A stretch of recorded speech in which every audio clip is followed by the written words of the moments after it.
আমরা অনেক সময় দেখে থাকি যে আমরা হয়তো অনেকে বসে আছি, কোনো একজন সম্মানিত ব্যক্তি এসছেন, আমরা তার সম্মানে দাঁড়িয়ে গেলাম বা উঠে দাঁড়িয়ে যাওয়া, এটা অনেক জায়গার প্রচলন দেখা যায়।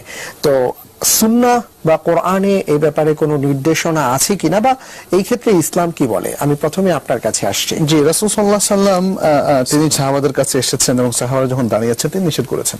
আচ্ছা, এটা হচ্ছে একটা ইনস্ট্রাকশন। আরেকটা হচ্ছে যদি কেউ কাউকে আগ বাড়িয়ে ইস্তেকবাল করেন, অর্থাৎ একটু হেঁটে গিয়ে একটু এগিয়ে গিয়ে, সেটা কি পরিমাণ এগিয়ে এটা কিন্তু মেনশন করা নাই, কিন্তু একটু এগিয়ে গিয়ে যদি আপনি তাকে নিয়ে আসেন তাহলে সেটা শরীয়তে জায়েজ। আচ্ছা, সেটা শরীয়ত কাউকে অভ্যর্থনা জানানো, জি জি, কাউকে ইস্তেকবাল করা, এটা জায়েজ। কিন্তু মূর্তির মতো দাঁড়িয়ে থাকা, যেমন টিচার ক্লাসে গেল, ছাত্ররা মূর্তির মতো দাঁড়িয়ে আছে, এটা নবীজি বলেছেন, মান আহাব্বা আন ইয়াতামাসসালাহু রিজালু কিয়ামান ফালিয়াতাবাওয়া মাকআদাহু মিনান নার। কেউ যদি ভালোবাসে যে লোকেরা তাকে দেখে দাঁড়িয়ে থাকুক, ঠায় দাঁড়িয়ে থাকুক, মূর্তির মতো দাঁড়িয়ে থাকুক, তাহলে সে যাতে জাহান্নামে তার ঠিকানা বানিয়ে নেয়।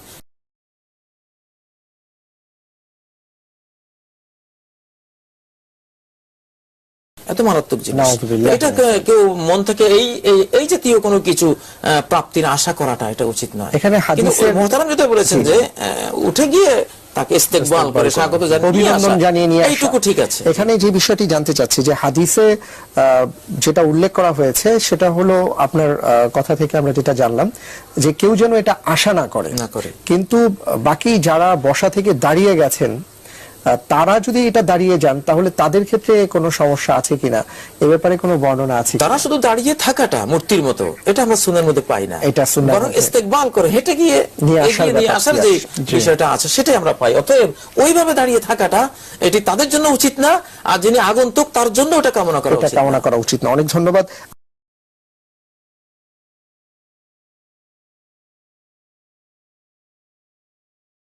বিভিন্ন মিলাদ অনুষ্ঠানে আলেমরা দাঁড়িয়ে যান, হুজুর আসছে, কে দেখছে হুজুর আসলো? আপনি দেখেছেন? যে হুজুর দাঁড়াইলো এই হুজুর দেখছে? কার জন্য দাঁড়াইলো?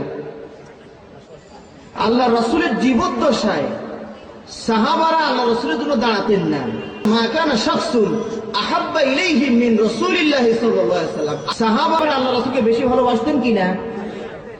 আল্লাহ রসুলের কোন সাহাবী দাঁড়াতেন না রাসূলের জন্য, যেহেতু এটা অপছন্দ করতেন। এবং আল্লাহ রসুল বলছেন, যে ব্যক্তি এটা পছন্দ করে, যে নেতা এটা পছন্দ করে যে তার জন্য মানুষের দাঁড়িয়ে থাকুক, রাস্তা দিয়ে দাঁড়িয়ে থাকুক, এটা পছন্দ করে, তার ঠিকানা যেন সে জাহান্নামে করে লয়।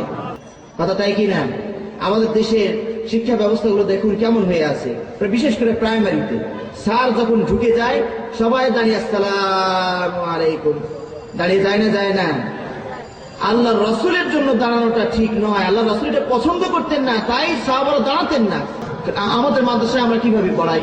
ওস্তাদ যাচ্ছেন, ছাত্ররা বসেই থাকবে, ওস্তাদ গিয়ে ওস্তাদ সালাম দিবে, আসসালামু আলাইকুম। কথা ঠিক না ঠিক? ওস্তাদ ছাত্রদেরকে সালাম দিবে, স্যার ছাত্রদেরকে সালাম দিবে। কারণ কি? আল্লাহ রসুল বলছেন, কম সংখ্যক লোক বেশি সংখ্যক লোককে সালাম দিবে। ছাত্র বেশি না শিক্ষক বেশি থাকে? তাহলে এখানে শিক্ষকের উচিত ক্লাসে ঢোকার সময় সালাম দিয়ে ঢোকা, আসসালামু আলাইকুম। সুতরাং রাসূলের জন্য দাঁড়ানো এটা বিদআত, এটা দাঁড়ানো যাবে না। কোন মজলিসে আল্লাহ রাসূল আসেন না, এটা আমরা পরে আরো বলবো। অনেকে রাসূলকে হাজির নাজির মনে করে, কথা ঠিক না ঠিক? রাসূল নাকি হাজির নাজির। রাসূলকে মারা গেলেন, তাকে দাফন করা হলো, তারা জানাজা পড়া হলো, তাকে মক্কার কবরে দাফন করা হয়েছে, এরপরও নাকি জেলাফির ওই মিলাদ মাহফিলে এসে উপস্থিত হয়ে জেলাফির বরকত নেওয়ার জন্য আসেন নাকি? জেলাপিটা আপনি সবটুকু খান, মানে রাসূলের জন্য শুধু জেলাপির আসরটা রাখছেন। যে শিক্ষক ক্লাসে আসলে আমরা দাঁড়িয়ে যাই, এই ব্যাপারে কি বলে শরীয়ত, কি বলে? জি, শিক্ষক ক্লাসে আসলে, আমি যে মাদ্রাসায় পড়াশোনা করতাম এখানেও শিক্ষক আসলে আমাদেরকে দাঁড়াতে হতো। তো আমি একদিন অবজেকশন করেছি আমার উস্তাদকে, যে উস্তাদ এটা তো হাদিসের খেলাফ, এই ব্যাপারে আপনি কি বলেন? তো উনি আমাকে ব্যাখ্যা দিলেন, এটা হচ্ছে আসলে সম্মানে তো না, একটা পিরিয়ড শেষ হলো আরেকটা পিরিয়ড শুরু হবে, একটু রিফ্রেশমেন্টের জন্য একটু নড়ে চড়ে বসা আর কি। উনি বুঝ দিলেন আমাদেরকে, তখন তো ছোট ছিলাম, ওনার সাথে আর এই করতে যাই নাই উস্তাদ। কিন্তু এটা একটা ঠুনকো যুক্তি, এটা কি কোনো যুক্তি হয়? হ্যাঁ, নড়ে চড়ে বসার জন্য কি দাঁড়াতে হবে? আমি নড়ে চড়ে বসলেই তো ঠিক, রিফ্রেশমেন্ট হয়ে গেল। আসলে এই অবস্থায় স্কুলের যদি রুলস রেগুলেশন হয়ে থাকে, তাহলে আপনি যদি স্টুডেন্ট হয়ে থাকেন এটা অ্যাভয়েড একেবারে প্রথম দিনেই করতে গেলে দেখা যাবে যে আপনি স্কুল থেকে আপনাকে বের করে দিবে, তাই না? এই জন্যে প্রাথমিক অবস্থায় ওনাদেরকে বোঝানো উচিত। তারপরেও যদি আপনার বাধ্য হয়ে আপনাকে দাঁড়াতে হয়, মনে মনে তো আল্লাহ সুবহানাহু ওয়া তাআলা আপনার ব্যাপারটা জানেন।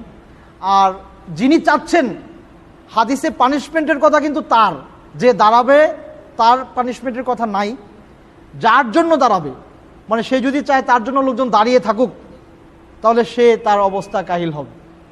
এই জন্যে ওই শিক্ষকের গুনাহ হবে, আপনি আল্লাহ সুবহানাহু ওয়া তাআলার কাছে পার পেয়ে যাবেন। যেহেতু আপনি স্কুল থেকে বের করে দিলে আপনি আরেক স্কুলে যাবেন, সেখানে একই অবস্থা, মানে পুরা বাংলাদেশটাই তো এই অবস্থায় আছে। চেষ্টা করবেন উস্তাদকে বোঝানোর জন্য, যারা জ্ঞানী ওনারা বুঝবেন ইনশাল্লাহ।